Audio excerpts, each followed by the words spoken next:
শুধু ট্যাক্স দিয়েই যাব কিন্তু এর ফলে আমরা কোনো বেনিফিট সাধারণ বাইকাররা পাবো না, সেটা তো হতে পারে না। দুর্ঘটনা ঘটতেছে, আমাদের কিন্তু বাংলাদেশি ইন্স্যুরেন্সেরও সেই ধরনের সুযোগ সুবিধা নাই। আমরা সাধারণ বাইকার, বাংলাদেশে এখন প্রায় 49 লাখ বাইক রেজিস্টার্ড আছে। এই করের আওতা যদি চালু করা হয়, প্রায় 38 লাখ বাইকার এই করের আওতায় আসবে, যেটা বছরে প্রায় 1520 কোটি টাকার কাছাকাছি।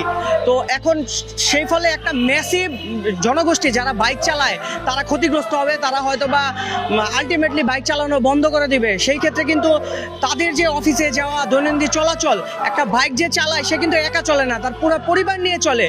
আমার যেমন বাইক আছে, আমার বাইকে আমার স্ত্রী চলে, আমার বাচ্চা চলে, আমরা তাদের নিয়ে চলি। কেন চলি? কারণ আমি গণপরিবহনে চলাফেরা করতে পারতেছি না।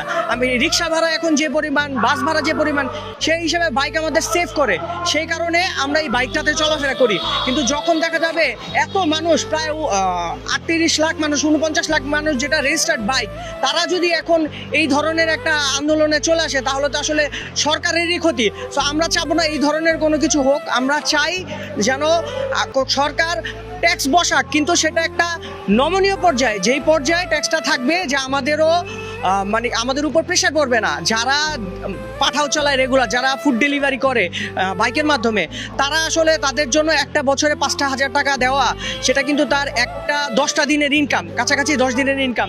তো সে যেই মাসে সে যে ইনকামটা দিবে, সে 5,000 টাকাটা পড়ে সেই 10 দিনের ইনকামটা সে প্রোভাইড করবে, তাহলে চলবে কেমনে সেই মাসটায়? তাহলে এটা প্রতি বছর এই ইনকামগুলা থেকে তার এই ট্যাক্স দেওয়া তো আসলে তার পক্ষে পসিবল না। তো সরকার, আমরা এমনও না আমরা রাস্তায় যে দুর্ঘটনাগুলো ঘটছে বা অন্যান্য যে দুর্ঘটনা ঘটতেছে, আমাদের কিন্তু বাংলাদেশি ইন্স্যুরেন্সেরও সেই ধরনের সুযোগ সুবিধা নাই। তো আমরা শুধু ট্যাক্স দিয়েই যাব কিন্তু এর ফলে আমরা কোনো বেনিফিট সাধারণ বাইকাররা পাবো না, সেটা তো হতে পারে না।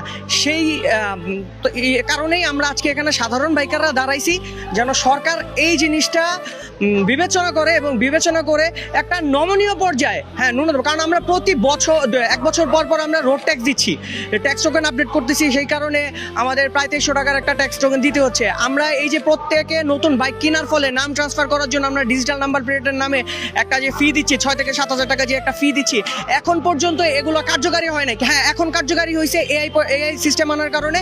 এই RFID যে ডিজিটাল নাম্বার প্লেট, এটা এখন একটু কার্যকারী, কিন্তু কথা ছিল আমাদের যদি বাইক হারাইতো, এইটা দিয়ে কিন্তু আমরা কিন্তু ট্র্যাক করতে পারতাম, এগুলো করার কথা ছিল, কিন্তু আমরা এই ধরনের সুযোগ সুবিধা পাচ্ছি না। তো আমরা সব ধরনের সুযোগ সুবিধা দিব, কিন্তু আমরা সেই সুযোগ সুবিধা পাবো না, এটা তো হতে পারে না। তাই সরকারের কাছে আমাদের এটা আকুল আবেদন, যেন আমাদের এই ট্যাক্সটা নিয়ে তারা পুনর্বিবেচনা